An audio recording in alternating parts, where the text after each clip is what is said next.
always think nga naay pamilya nimo naghuwat, di ba? Right? Kaya ang uban man gud dagilang mindset is mag-helmet sila para di sila madakpan, alright? Which is wrong. So dapat agatong mindset na every time nga nagmotor ta mag-helmet ta aron safety ta, aron di mabalaka atong mga pamilya nga atong na bidyaan, right?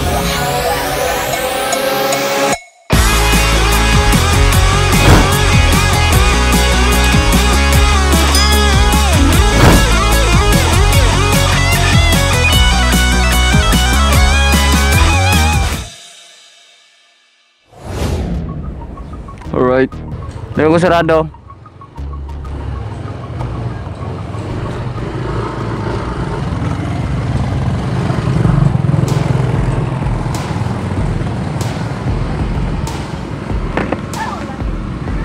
Alright, what's up mga ka-team? Good afternoon sa tanan. Happy Chinese New Year sa tanan. Alright.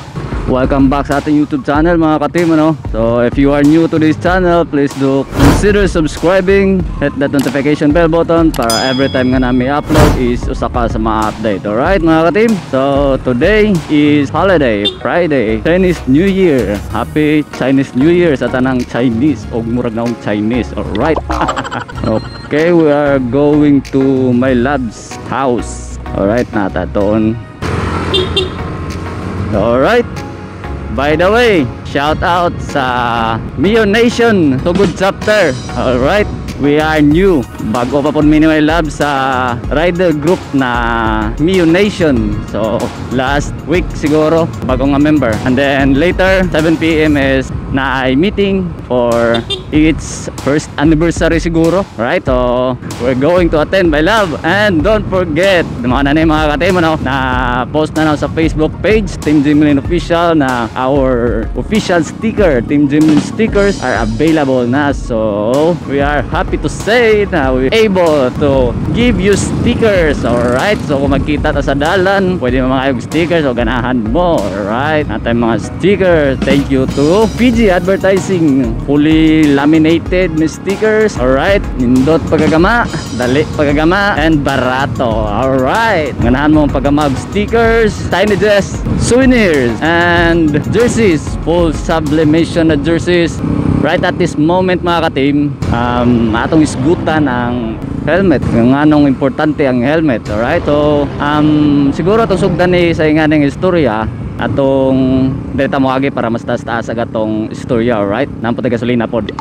So atong LGU, ang LTO permega remind, atong PNP permega remind nga if magangkas ka, if mag drive kag motor, always wear your helmet. Alright, so kadtong helmet na prescribed na helmet, which is kaning mga full face na helmet, ug di man full face, kanang half face na helmet, not kadtong mga nutshell, mga construction helmet, no, di na pwede. Mga bicycle helmet, di na sila prescribed for motorcycles. Kanang dapat usbonan na to itong mindset mga taga Sugudnon o guban pang mga taga LGU, hilingan nga mga residents nga nagtiner og motor na atong always una-hunaon agatong seguridad, safety nato, especially yung nag-drive tag motor. And also og naatay angkas dapat na anay helmet, full face and half face nga helmet. Alright, so di ta mo encourage og palit anang mga helmet nga dili prescribed like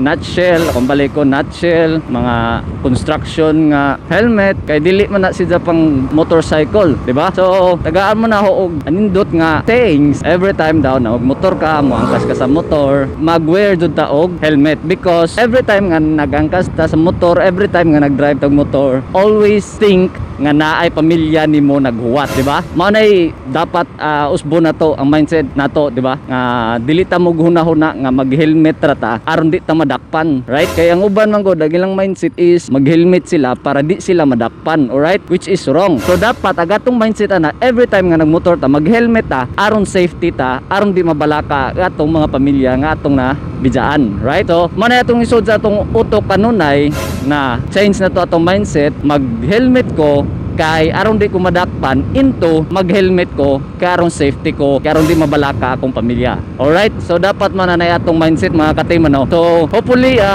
na change or na encourage mo na ho pag helmet, always wear your helmet. Na may uban kod moingon nga hasol kayo mag-helmet, oy samo kadto gasto-gasto. No, adto na hunahunaan ang gasto sa helmet, kay mo gasto manggali ka mo invest mangani kasi imong motor para mo gwapo ang imong motor.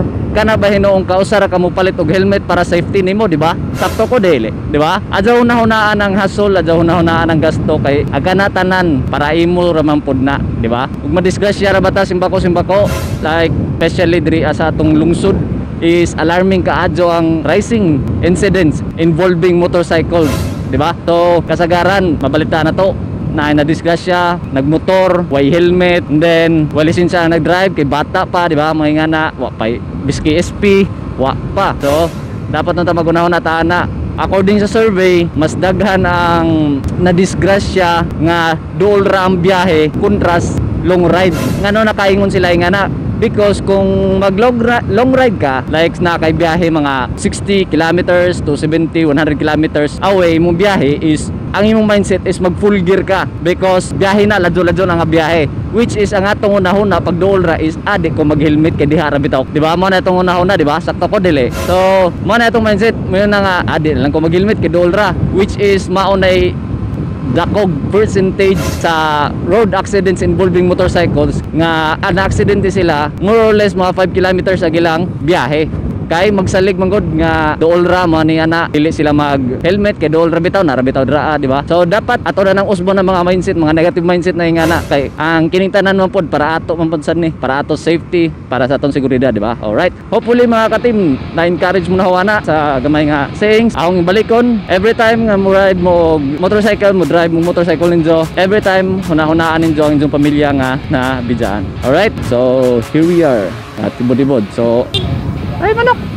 Alright, so that's it mga ka-team, and hopefully maka-participate na may first event sa Mio Nation Sugod Chapter. Alright, so ride safe, goodbye.